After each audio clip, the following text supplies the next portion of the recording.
Hello. So good morning. Good morning, Olympus. So we will start na po the meeting. Will you please turn on your cameras? Okay. So yan. Okay lang yan kahit mukhang bagong gising. It's not a big deal for me. So ayan. Today I'll be presenting to you the budget of work or the lessons that we will be having for the second quarter. Then after that, if we still have time, I'll be discussing the first lesson.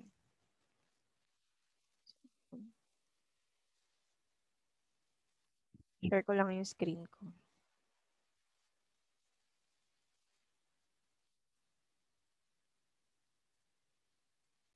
So, yan.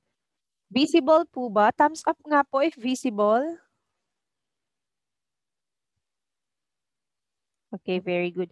So, for the second quarter, we will have six lessons, but the last two lessons, I think i-compress ko siya or may dalawang lesson dito na i-compress ko since 5 weeks lang yung binigay sa ating time to discuss everything. So, after this week, then next week, lesson 1 dapat supposedly today, then lesson 2 on the next week. Then after that, magkakaroon na agad tayo ng unit test. So, after unit test, of course, yung lesson 3, 4, 5, 6, kailangan na i-compress yun for the after that, summative assessment na tayo. So, napakabilis lang, no? Konti na lang, gagraduate na kayo. Hindi natin napapansin, pero naririnig ko na yung tugtog ng pagmarcha papunta sa entablado. Parang, what do you call this one? Parang ang bilis ng panahon. Parang kakaproblema lang natin sa pandemic nung grade 11 kayo. Then, ito na. Yan, malapit na kayong graduate. Konting tiis na lang. So, yan. This will be our lesson. So, the lesson one will be, this is based on MELT ng Understanding Culture, Society, and Politics. So, the competency for the first lesson will be the learner will explain the forms and functions of state and non-state institutions. So, our topic or lesson for that specific competency is explaining the political and leadership structures. So, ayan, may subtopics tayo na centralized political system, non-state actors, and other non-state actors. So, for the next competency, we have the learner will examine the functions and importance of education in the society.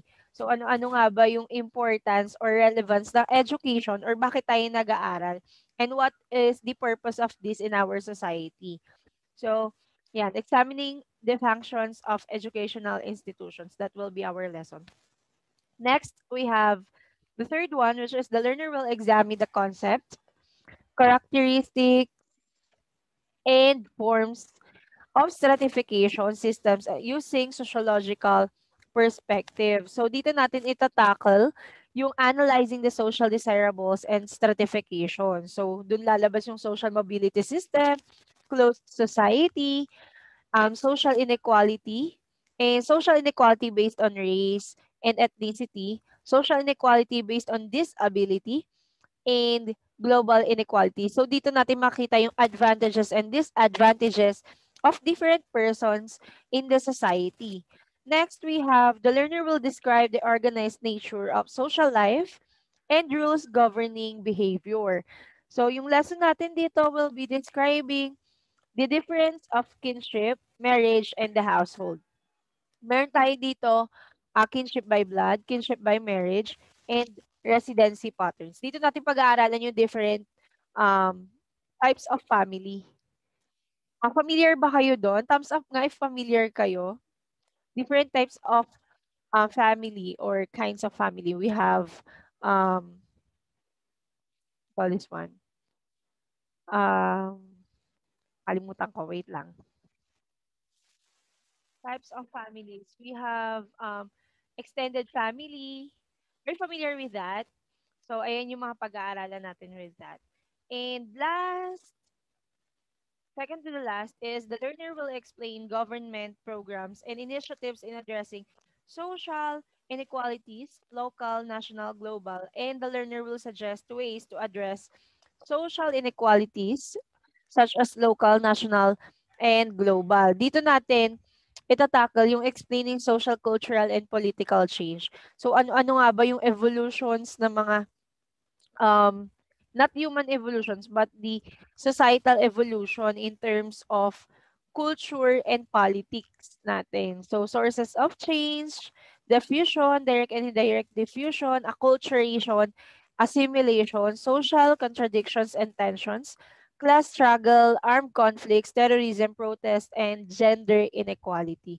So dito natin malalaman yung mga pwede natin example dito yung sa people power, mga LGBT, dito natin yan itatakal.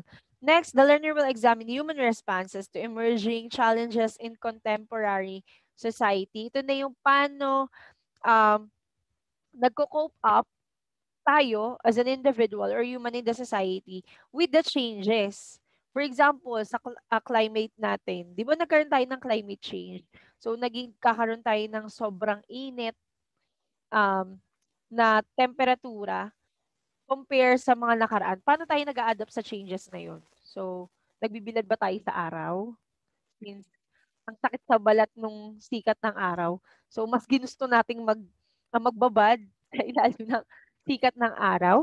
And ayan, matakal natin yung global warming and migration. So, ayan.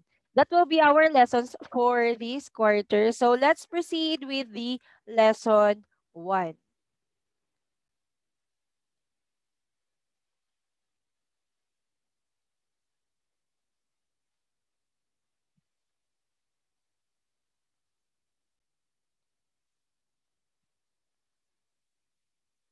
So, yan.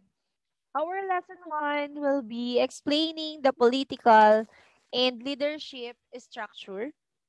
So, our objectives for today are, first, the learners will differentiate functions of non-state institutions in society.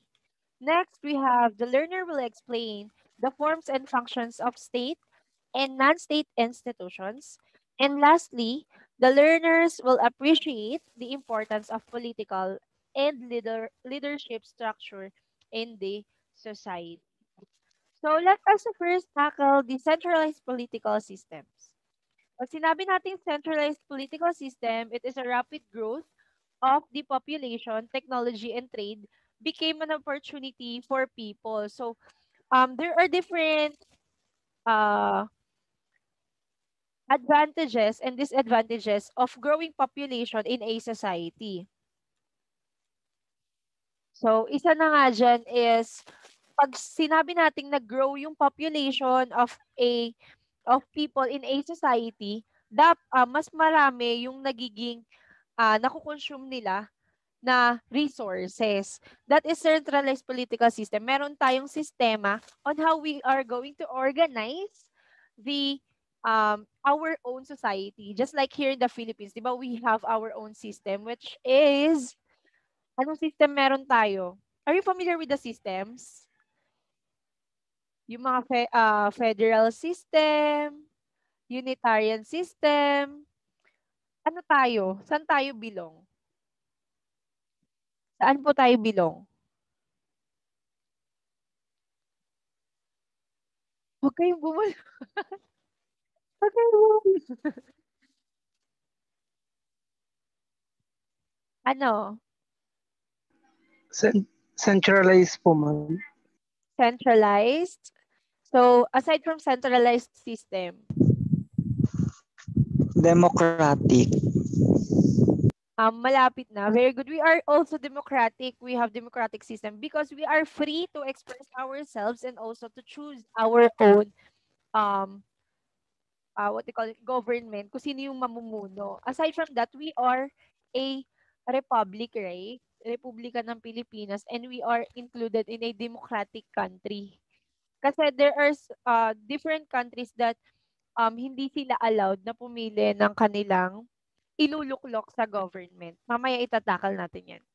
So, sabi sa centralized political system, you are allowed to assign an individual para mamuno doon sa inyong community. Just like here nga, dito sa Pilipinas, namimili tayo kung sino yung pwede na may potential. May potential. Ewan ko lang sa iba kung meron kasi nababayaran when it comes to voting system So, may we are having our own rights to vote and to choose kung sino yung gustong mamuno. Next, we have types of centralized government. Sabi nga kanina, nabanggit nga yung federal system. So sabi dito, a centralized government is a governing body where the leader has ultimate power to make decisions without the need of public approval or input. Ito po yung example. For example, yung federal system. So, pag sinabi natin federal system, ang pinakilala dyan is yung United States, Australia, and Germany. So, power is shared by a powerful central government and the states or provinces that are given considerable self-rule, usually through their own legislatures. So, pag sinabi natin federal system, although nagbibigay ng opinion yung kanilang nasasakupan, nasa kanila pa rin yung huling say. So, kumbaga, mangingibabaw yung opinion ng mga leaders nila. Unlike dito sa Philippines, 'di ba? All those there are times na hindi nasusunod yung gusto ng taong bayan, pero um the the president is always considerable sa mga nasasakupan niya.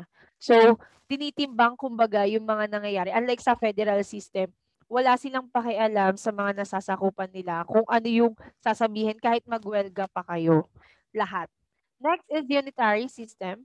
Pag sinabi nating unitary system, um, one central government controls weaker states. Power is not shared between status, countries, or countries or provinces. For example, yung China, UK, and Scotland. Pag sinabi natin central government, yung power is on the political unit nila or dun pa rin sa kanilang government. Are you familiar with the government of China? Wherein, sabi doon, based on an article, pag pinalaban mo daw yung kanilang government, panigurado it's either you are going to kill, you are going to be killed, or ikukulong kanila. For example, si Jack Ma. Familiar kayo kay Jack Ma? Yung sa Alibaba ba yun? Alibaba, yung founder ng Alibaba. Hindi kayo familiar kay Jack Ma? Siya yung Billionaire. founder ng Alibaba. Tama ba ako, Amir? Am I right? Alibaba ba yun? Alam ko po, Wait lang. Si Jack Ma kasi, recently, nawala siya. Tapos, ang pinapalabas nila is nagkasakit daw, something like that, or na-hospital arrest. But, based on an article, pag daw may binanggit kasi si Jack Ma about sa money ng China. Kumbaga, about their laws, about their financial status ng kanilang government. Wherein, sabi sa isang article, hindi daw pwedeng kine-question mo, ikaw, na member ng society, kine-question mo on how their government governed their country. Kasi pag ginawa mo daw yun nga, sabi ko, it's either ikukulong ka or papatayin ka. Ang paniniwala ng mga ibang, what do you call this one? Researchers or yung mga aaral about dun sa China, na si Jack Ma daw is parang hini, uh, parang kinidnap or pina-house arrest ng government ng China. Since nga may nabanggit siya about dun sa financial status ng China, parang kasi ang pinapalabas niya na ang yaman-yaman ng bansa nila pero they are not giving it to the poor or to the people in the society. So yun yung binabanggit niya. Kaya parang ang ginawa nung government nila, it's either pina-hospital arrest siya, wala kasing walang concrete na pinalabas na reason why. Basta ang sinabi lang, nagkasakit siya. Pero lumabas din naman siya neto recently lang. Next, we have confederal system. Pag confederal system, weak or loose organization of states agrees to follow a powerful central government. Nations choose to follow or not to follow the lead of the weak central government. So the Commonwealth of Independent States or CIS, dati siyang Soviet Union, and kilala ito sa Switzerland, yung confederal system. So next we have the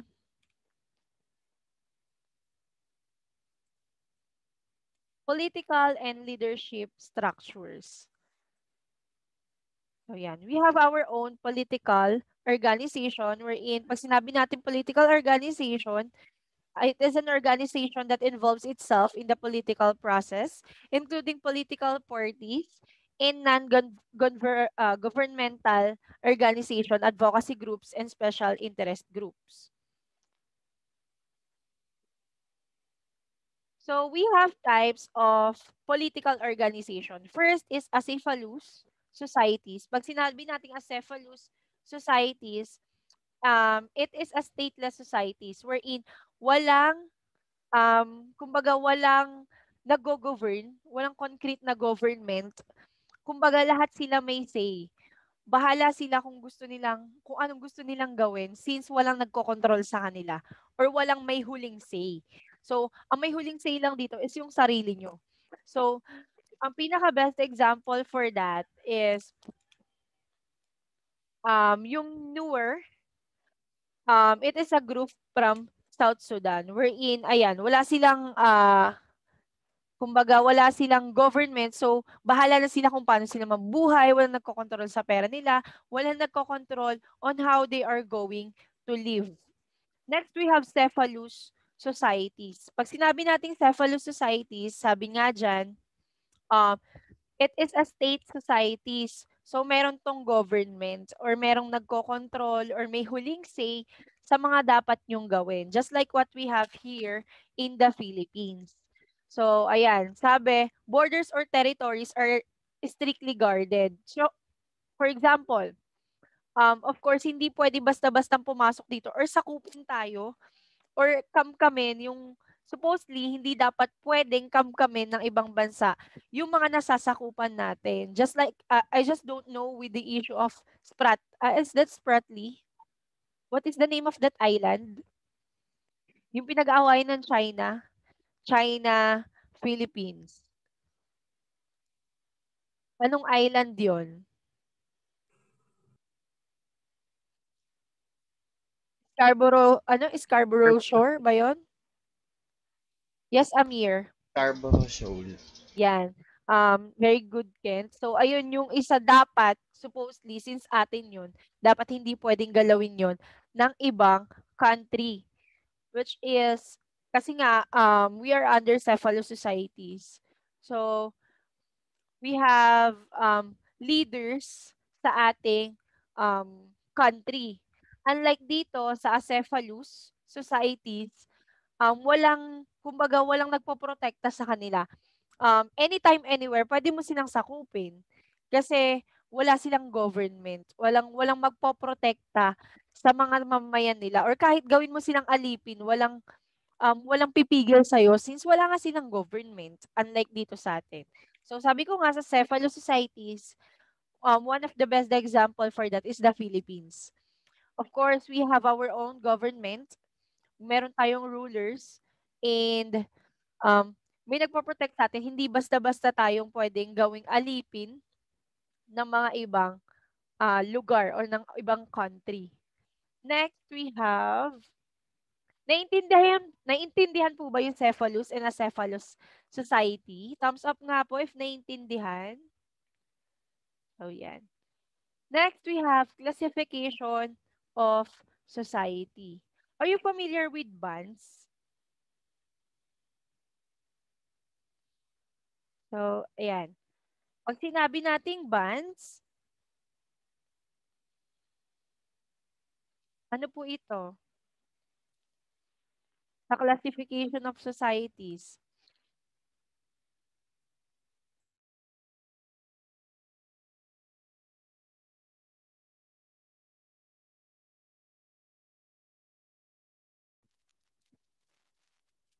Kapag sinabi natin classification of societies, we have first, di ba?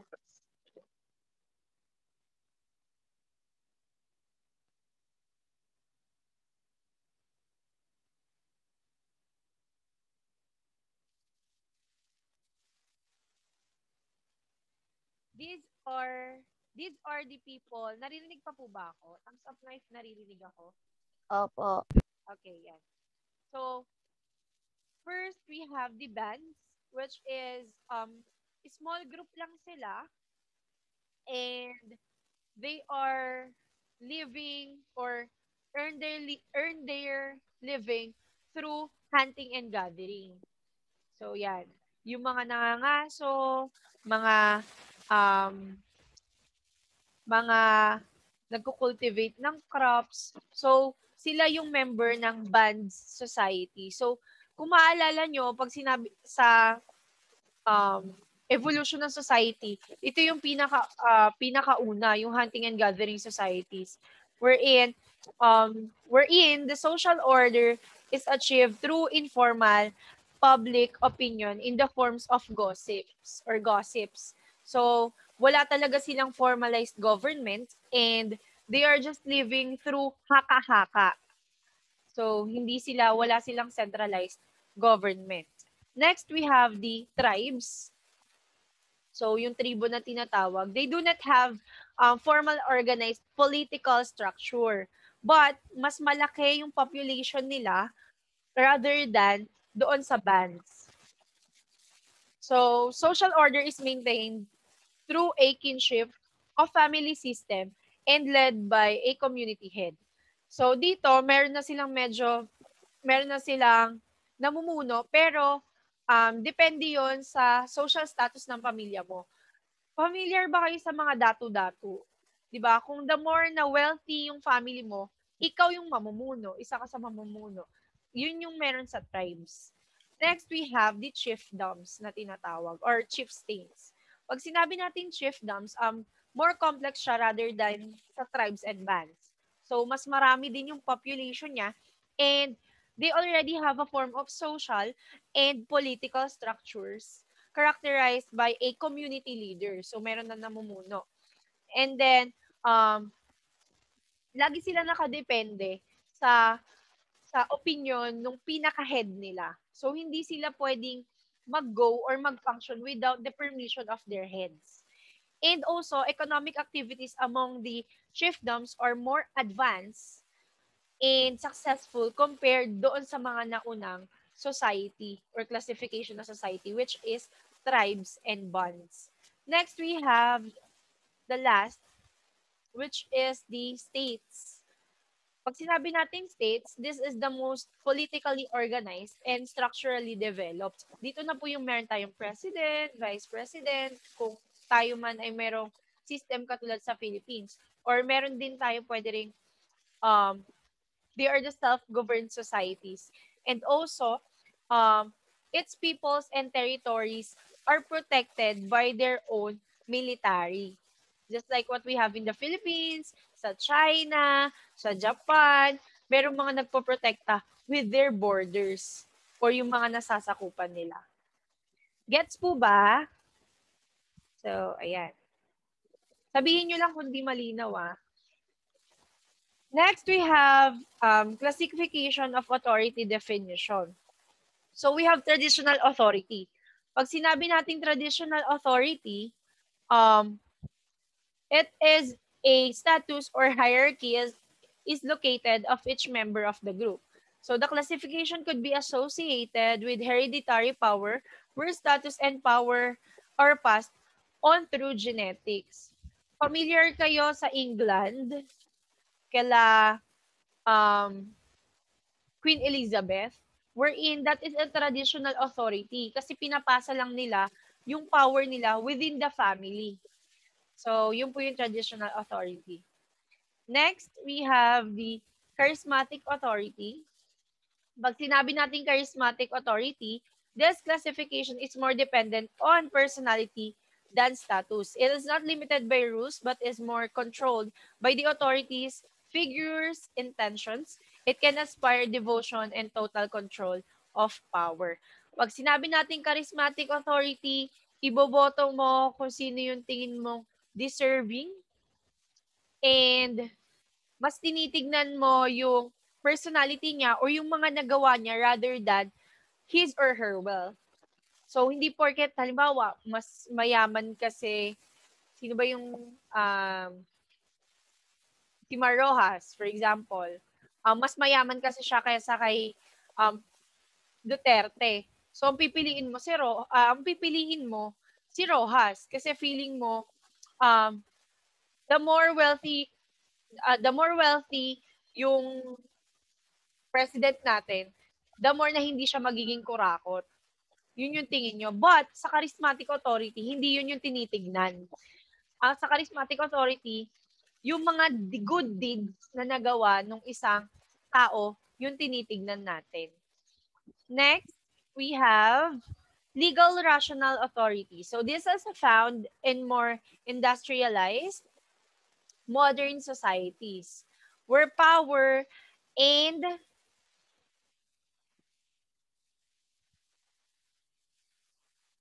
power rests upon a particular office and not upon a specific person. Authority and power are exercised based on laws, such as the law and judiciary are seen as the highest forms of power in the society.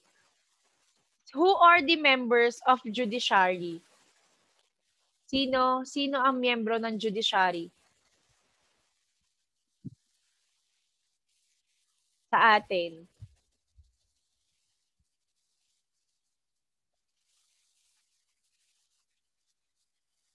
Sino ang member ng judiciary sa atin?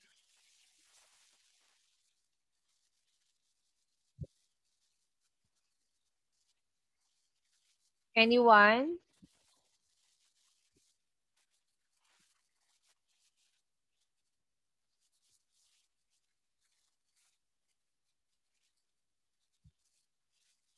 Anyone?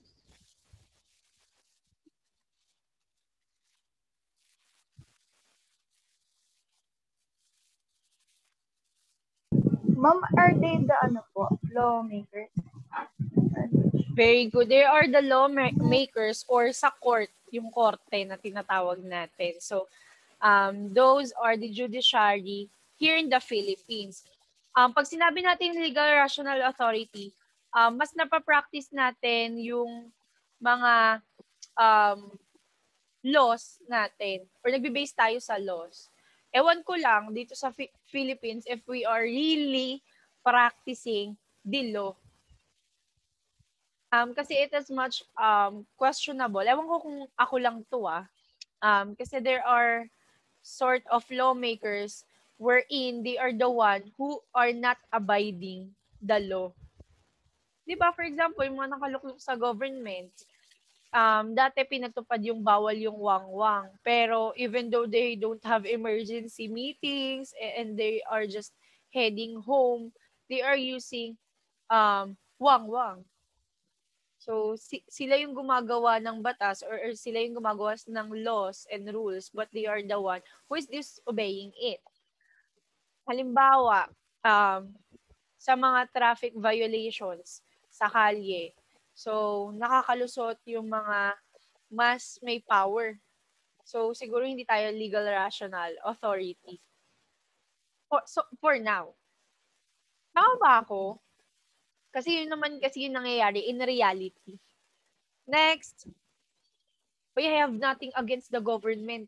Pero kasi yun napapansin ko. So, ayan. Next, we have legitimacy. So, belief that a certain entity has a right to rule or to be in authority. This would imply the power and authority is seen as something that is rightful and acceptable to uphold the governing body. So, according to Bitham, from a political organization or entity to be considered legitimate, it must meet the three criteria. So, ano yung three criteria na yun? Power must be exercised according to the rules. So, do you think our government is practicing their power according to the rules? Send me heart reactions if you are agreed with the with our government that is exercising their power based on the rules. Thumbs up sa hindi. Ano ang opinion ninyo regarding the first criteria? Heart reaction if agree kayo na yung power ng natin ine-exercise yung government natin is ine-exercise yung power niya according to our rules or laws in our society. Thumbs up kung hindi. Walang sumasagot. Takot kayo sa government.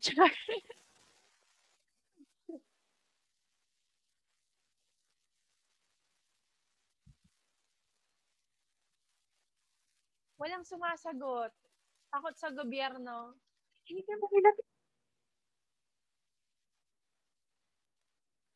Secret lang to. Naglakas na po ng loob si Kent na sumagot. Si Palma. Ayan. So ako 50-50. Kasi hindi naman